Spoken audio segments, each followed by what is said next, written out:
I'm here with a very special guest today, Brian Batko from the Pittsburgh Post-Gazette. Me and Brian have been on the beat now together for 5 years. How's it going, man? Doing well, Nick. How are you?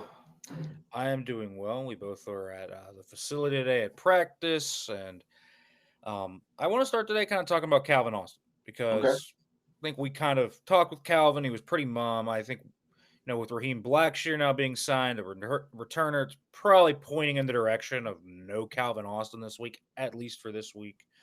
Um, with the Steelers, how do you kind of see them trying to parse together whatever production they can get here without Calvin Austin as their wide receiver too? Yeah, I mean, I think we kind of had the feeling going into the season that there wasn't going to be a clearly delineated second wide receiver. And if there was, it would be Calvin. Now, with him out of the equation, I think it's even more of well, to put it not so nicely, it would be kind of a jumbled mess. But if you want to be a little bit more optimistic, it's a by committee approach. They're not really concerned with the labels of, okay, DK Metcalf's our clear cut number one guy. Who's our second guy? I don't think they're looking at it that way. I think in an Arthur Smith offense that is already going to be tight end heavy and is going to try to run the ball, although that's easier said than done against the Browns, you really are going to mix and match it a little bit more based on your game plan and what you see matchup wise from the Browns, but also the personality that you're trying to exert on a given down. Roman Wilson in there at times, Scotty Miller in there at times, Ben Skoranek. I mean, he was getting his hands dirty earlier this season and against the Browns previously. So I think you'll see some of all of those guys after that. I don't know if you get a Max Hurleman or a Keyshawn Williams elevated from the practice squad for a week, but this way, Nick, I don't think it's going to be a big game for wide receiver targets Sunday at Acrisure Stadium. At least not the ones who aren't wearing number 4. I would agree with that. Just because of how good the Browns corners are too. My guess and kind of how I thought they will break it down is they need an outside route runner, it'll be Scotty. If they want a big blocker, it'll be Sko. And then kind of if they want a speed slot, it'll be Roman. And I don't know, I guess maybe Keyshawn Williams for punt returner ability comes up. They have Isaiah Hodgins, I guess, too, if they want more size. So they have a few options if they want to bring somebody up. But I am this is kind of Roman Wilson's time, right? If he's gonna pop or flash, it's gonna be now. And he's kind of been lost in the shuffle.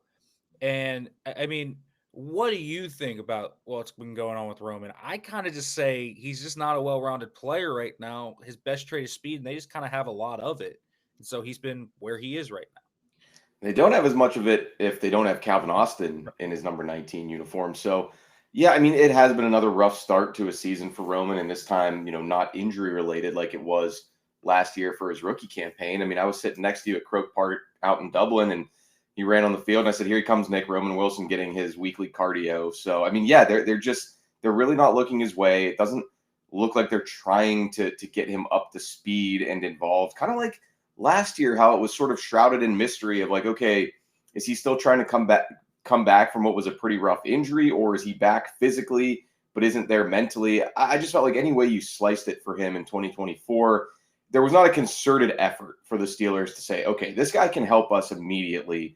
Let's do whatever we can to get him on the quote unquote Mike Tomlin moving train. No, they were basically content to give him that redshirt year, which is never ideal and never what you want to see from a third round pick. You expect those guys to blossom sooner than later, and now it's getting later, and Roman Wilson still isn't really there. It's not like he's playing poorly. He's just he's not positioning himself for whatever reason to get on the field. Maybe it's kind of like you said, Nick. I mean, what does he really do well at this point in his career? What stands out about him? Yes, he's got the speed, but Calvin Austin brings that to the table too. So he's always going to have a little bit of an uphill battle because of his size, but Scotty Miller's that size too. He's just got more veteran savvy, more route running prowess. I think he has more trust from Aaron Rodgers. So I know that the viewers of your show and the viewers of our shows and our readers at the Post-Gazette are going to be up in arms if Scotty Miller outsnaps Roman Wilson this weekend, but I kind of have a feeling that's going to happen.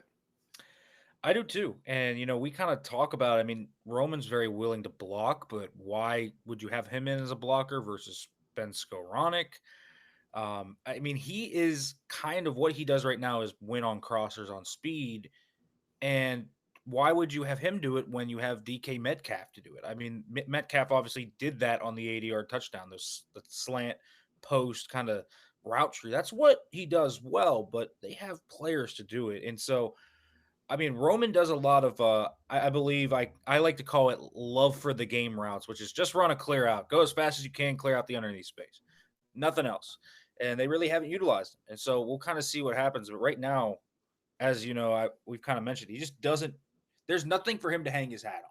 He doesn't have I a don't. You think it's niche. too early to suggest that he would just be a better fit in a different offense? You know, a Shanahan style offense or a Rams offense where they're running a ton of 11 personnel. I mean, that's not going to be the case here. But I just wonder if it's, or are we panicking too early with him if you start throwing that out there? I think he would be, for one. He's a slot receiver, and the slot receiver in this offense is the second tight end more often than not because Yeah, they run 12 personnel. I mean, over and those 50%. guys aren't getting targets either. So Right. Like, it has been. I mean, this offense has been a bunch of just quick game, throw it out to DK Warren and Gainwell and just hope something happens. Really, that's what it's been. And those guys, the tight ends, and we'll get to them as well as the wide receivers, have kind of been a little bit on the outskirts. And Roman, in particular, is definitely a victim of that.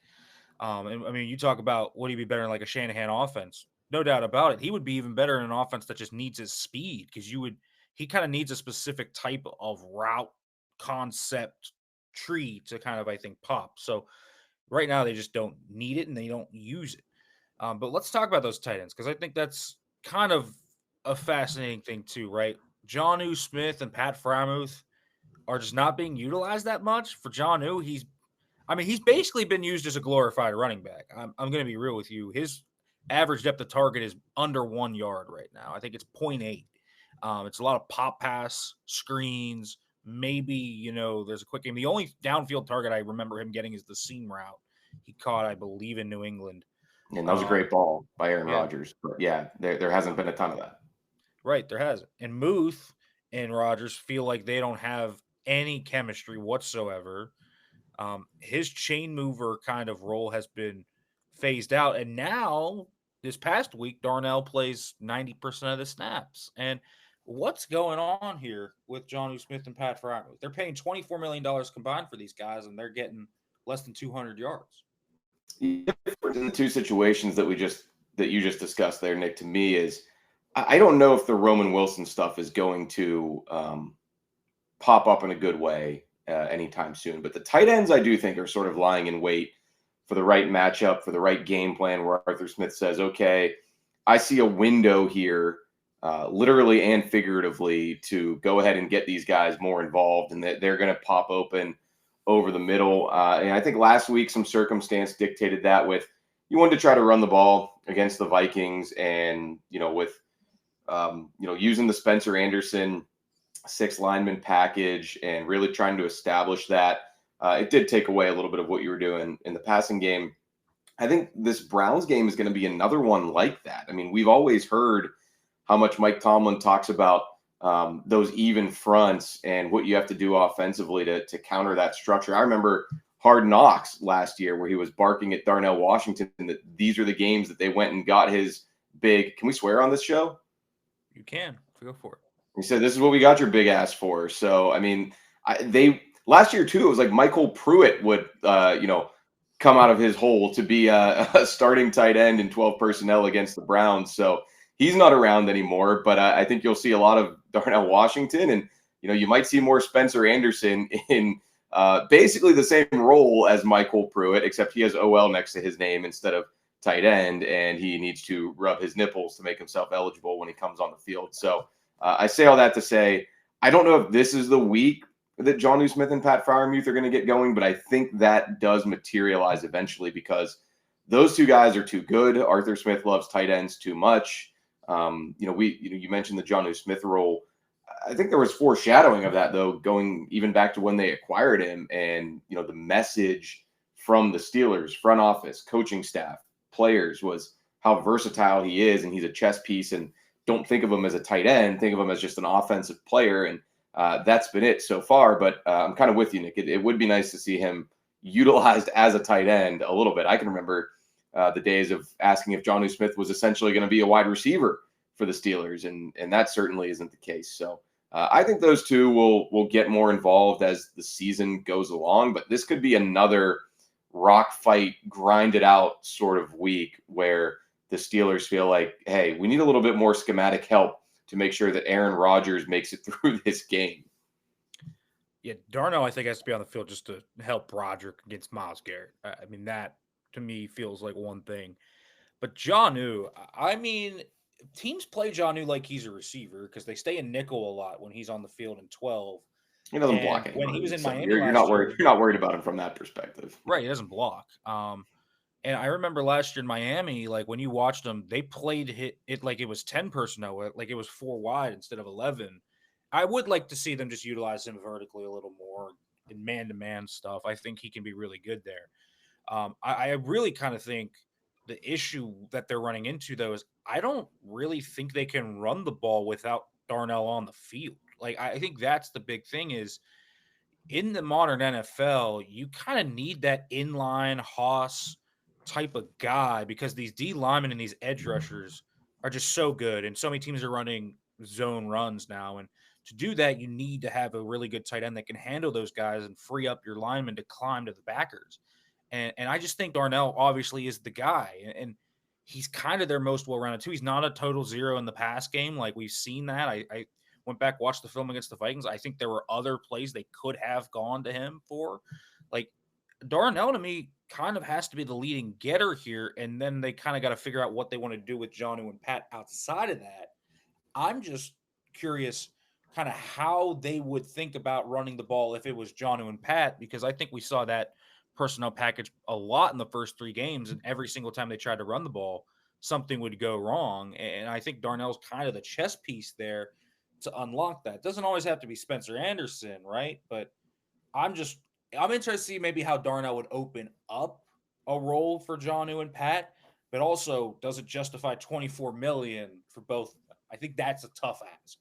they tell you as long as they're winning, it's justified, right? So I get that, and I think that they're a couple team guys that you're not really going to have to worry about them barking about their targets or their lack of snaps. I think Pat Freiermuth's gotten better as a blocker. I think you could still run the ball with him as an inline tight end there, but he's still. Put it this way, he probably doesn't provide as much help as this young offensive line needs from the tight end blocking game, especially when you're playing a front like the Browns. So, I don't know that this is really the week to try to tinker and experiment too much. Again, you might need to just go with what works, and that's getting a couple more 300-pounders out there. Because I wrote about this in the preseason. Like, this is not the biggest offensive line. Troy Fautanu and Broderick Jones, I think they're much more about their athleticism and quickness. And at least until that outside zone really starts clicking for everybody and they're on the same page, it's going to be difficult to move defenders from point A to point B for them. So, you do need a little bit more assistance. Darnell Washington, when he's out there, he might be the biggest guy with his hand in the dirt. So, so I get what they're doing there. It doesn't look pretty for the box score. It doesn't look pretty for anybody's numbers or statistics.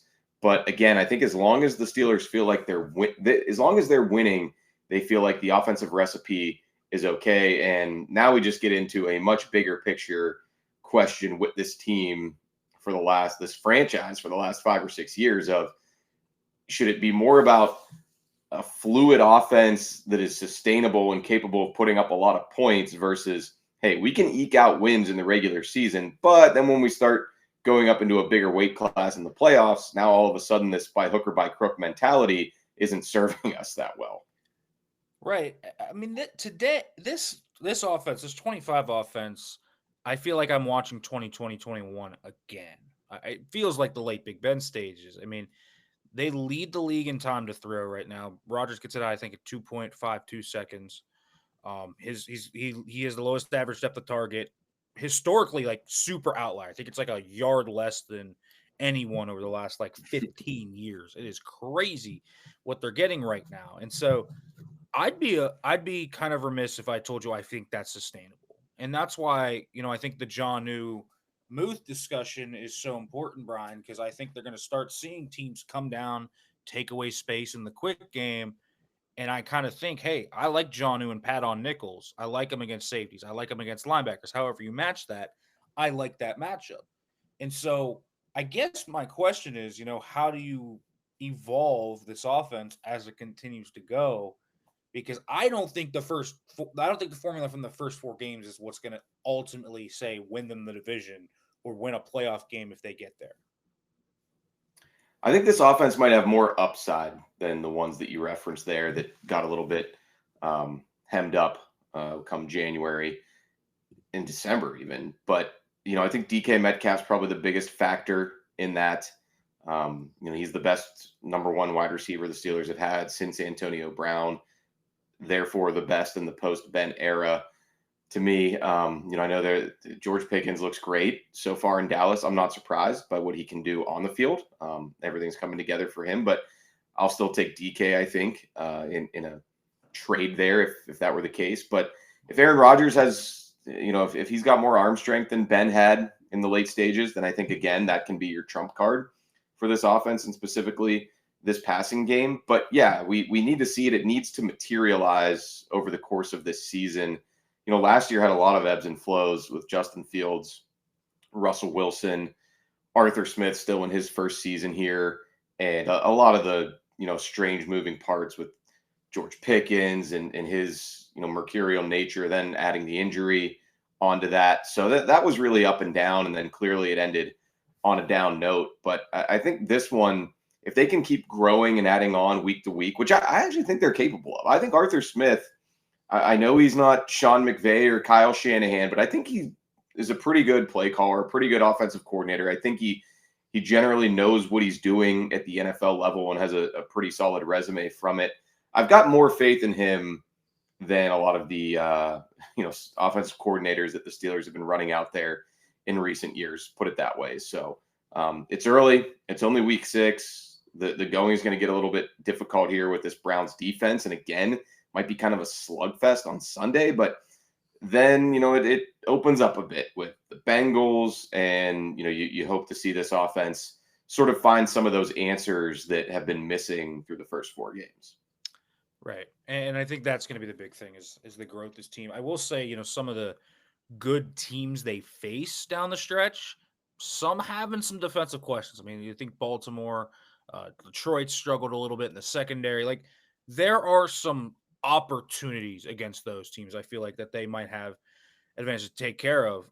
And my kind of interesting kind of note about this whole team is they're not like struggling against zone. They're not struggling against man. They're not really struggling against 2 high. They're not really struggling against 1 high. They're just kind of a volatile bunch. It's kind of really interesting. They still go 3 and out a lot, but if they get drives going, they have finished them. They've been a good short yardage offense. They've been pretty good in the red zone. If not, Boz always gets 3. Like, it's an interesting group, and their deep passing game has been 3-step drops down the sideline on fade routes. It's kind of funny. It's DK making catches over his shoulder or mossing a guy 20 yards downfield. I'm just missing the intermediate 10 to 19-yard area where it's the play action stuff under center and you hit a dig. That's why I thought the DK touchdown was actually so encouraging. We don't see that very often. I think that's the next step for this offense, to be quite honest with you. That area. Yeah, and a lot of people have wondered over the years of, is Mike Tomlin is he putting the handcuffs on play callers when it comes to those kind of things? Is he so turnover averse that he doesn't even want to play with fire there? If you're ever going to play with fire or let somebody play with fire, it's Aaron Rodgers. And I think that's why I do have fewer concerns about their efficiency in the red zone, goal to go, because that's where he should be a huge upgrade from what you've had post. I mean, he's seen it all. He's done it all in the NFL. You should be able to trust him to take advantage of those windows when they're there. I mean, even, the pick against the Seahawks was pretty fluky because Calvin Austin was trying to make a play. So, I still wonder a little bit about the overall, keep pace ability for Rodgers when you start to see Mahomes, Josh Allen, if the Chargers ever get right, Justin Herbert down the stretch. But, I feel like in a way he has raised their floor to a pretty comfortable level. And I do feel like he and Arthur Smith are generally on the same page. Just got to get him and Mike Tomlin on the same page when it comes to these fourth down short yardage decisions. Yeah, I agree with that. A lot of Rodgers offense. There's still the Arthur Smith stuff when they go into certain too. They're finding a mesh. It's actually worked much better than I thought it would, to be quite honest with you. So I think they're doing fine there from that standpoint. But Brian, wanted to thank you for coming on the show. Let them know where they can follow you, read your stuff, watch you as well. Yeah, on X, my name, Brian Batko. And then, of course, the Post-Gazette website, Post-Gazette YouTube channel. I'll show everything, a rotating cast of guests as well. So, yeah, and about the facility later this week of Steelers Browns. Yeah, thanks for coming on, folks. Make sure to like, comment, subscribe, turn on the notification bell. You can follow me at Farabaugh FB on Twitter and read the stuff over at penlive.com/Steelers.